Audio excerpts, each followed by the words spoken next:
Hey, Joseph here with American Trade Masters. For first-time viewers, I thought I'd give a little bit about my background. My videos are not going to be your high-speed, polished, commercialized YouTube videos with Hollywood actors. I don't have any college degrees, especially public speaking, which is going to be rather obvious. What I do have is 30 years as a skilled tradesman, mostly self-taught and mentored by others skilled in their crafts. All my methods and my views come from years of real-world experience, trial and error, in the shop and out on the job site. I'm good with my hands. I love what I do. I love to teach. And I love tools, which is what we're going to talk about today. It's all about the tools. I want to talk about how to calibrate a miter saw today. This is a DeWalt dw715. It's my favorite miter saw for what I do. I cut a lot of crown and do a lot of cabinet installation. So I got the last model, that's the Type 1, which accepts this DeWalt LED light. I love this DeWalt LED light. This model's been cheapened down by DeWalt, which I think was a mistake. The only way you can get the LED light now is if you get a double bevel. I don't particularly care for that model, so I really love this saw. It illuminates the blade with an LED light. It doesn't matter what size blade that is. It's going to be perfectly shadowed on the LED light.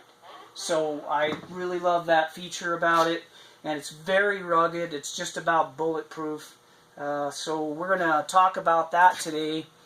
So where you start on calibrating the saw is calibrating your calibration tools. You have to make sure that what you're using is accurate, and I have had squares that are not accurate. So take two and put them together and you can see if they're accurate. Also with your 45s, I don't really like the adjustable ones because they can be out. So I'll just, take and make sure everything is going good there.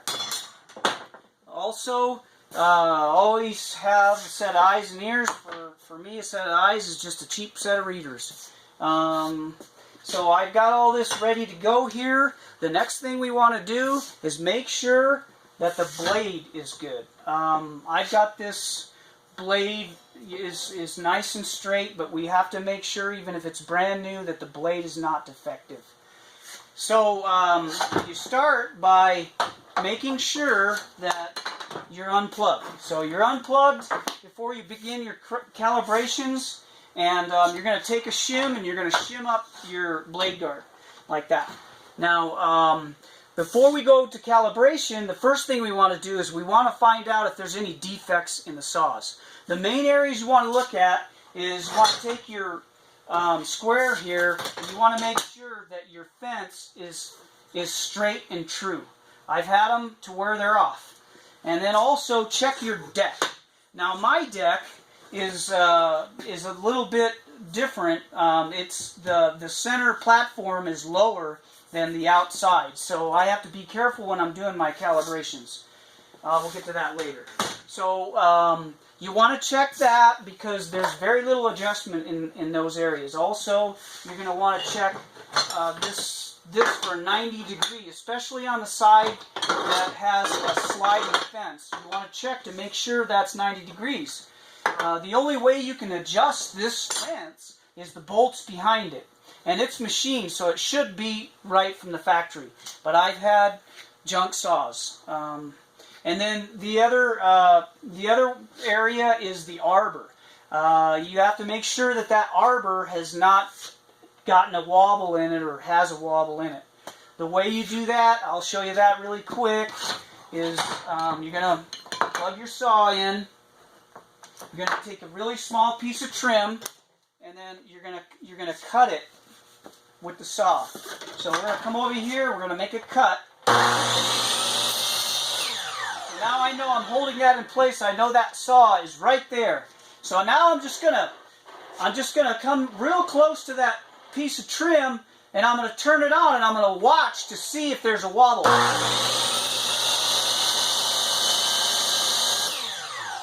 there's no wobble. So there's no wobble in there. What would have happened if that blade was wobbling?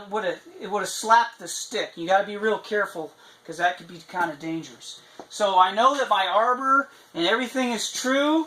My blade is nice and true. So I can confidently now go on to the steps that are involved to make adjustments in calibration. There's 3 areas of adjustment for calibration. There's your horizontal adjustments, and then there's your your horizontal adjustments and your vertical adjustments. This saw on the horizontal adjustments has a plate that's movable. I don't recommend moving it until you're all done, or if you have any problems. And before you loosen it up, you should mark it where it was originally. So as far as the fence is concerned, you're going to want to come over here. Remember, unplug. So you're going to want to shim up your guard. And you're going to want to come down here, and you want to check 90 on this side of the saw to make sure that is at 90 degrees. And it is. It's head on. I've already calibrated this saw. Saved you a little grief there. But now, when I came to this side, I was a little bit off. So I had to loosen my bolts, and I had to tap this fence back and then retighten my bolts, and it did come back into calibration. So we're good on that. So once I've got that true, then I can come down here and adjust my zero out to make sure that's true. And that would be about all as far as horizontal adjustments. Now on vertical adjustments, all saws are just about the same. The only difference is different designs on the bolt stops and maybe more or less bolt stops. So, you know, this video can apply to any saw, really, not just the DeWalt.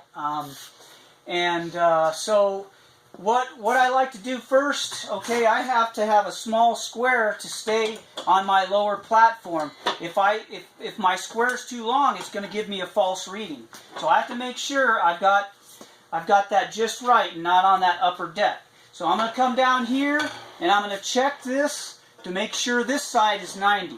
Go all the way to the blade. Make sure that you're not on the tooth of the blade too. Make sure, and then you're going to want to come down here and you're going to want to make sure you're not on the tooth. Okay? Then you're going to want to come over here on the same side, do the same thing, make sure it's 90, and then you're going to want to give it a spin and then do it again. Okay? And make sure that's 90. So once that's all calibrated out, of course, if it's one way or the other, you just gotta loosen the bolt and go in very slow increments to try to get that 90'd out. Once you're 90'd out, then you're gonna go ahead and zero yourself. Once you're zeroed, and then you got to go to your 45 adjustment. Come over here like this. Go on to your 45, and you can tell if you're zeroed that, you know, it should land right on 45. That's an indicator. But what I did was I made a little template because my deck is lower. I made a nice little template so that I could check that blade to make sure it's accurate. So I double checked, made sure that this was accurate. So I'm going to come down here and I'm going to go ahead and I'm going to do the same thing. I'm going to make sure there's no daylight. What you want to see is it in perfect alignment, no daylight at all. So once that's done, then this saw has one more stop for 22.5 degrees. I did not do that yet, so we won't worry about that. So that's it for calibrating. Now what you want to do is you're going to want to do test cuts. And so we're going to need our ears again. And what I'm using for test cuts is I'm using just a nice piece of masonite. It's got the cut width of 8 inches on it, so that I can test it. So I'm going to pull out my shim, and I'm going to go ahead and make a cut. Make sure when you cut, make sure that you cut into the. Don't just cut the edge, because the blade tends to vibrate if you do that. So what you're going to want to do You just make one cut. Whoops, got to plug it in. You know, you're going to want to make sure that you're perfectly aligned on your finish. You're going to want to make a test cut on that. So now you're going to come over here and you're going to check it. See how accurate it is. It looks dead on. Okay? So then you're going to spin it over here on this side. You're going to make another cut. And then you're going to check this side. Now that's dead on. So, but what happened to me before when I was calibrating the saw, this side was off. So I had to loosen this and kick the fence in a little bit, and luckily it went ahead and calibrated, because like I said, when you're adjusting the fence, there's very little room for air there. And then you'll want to check your compound miter with a nice block of wood. So you're going to come down here, drop on your bolt stop, and go ahead and give it a crank.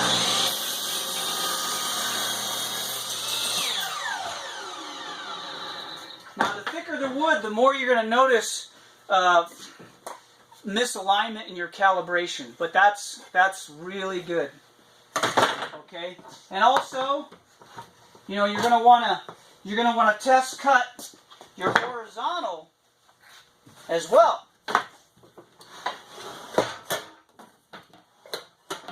So get in your stop there. And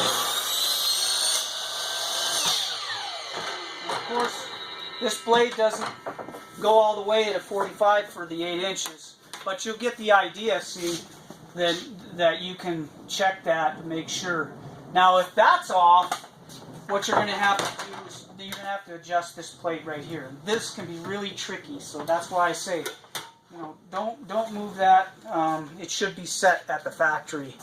I think that's about it for adjusting and calibrating a miter saw. Thanks for watching. If you like my videos, give me a thumbs up, please. Thanks.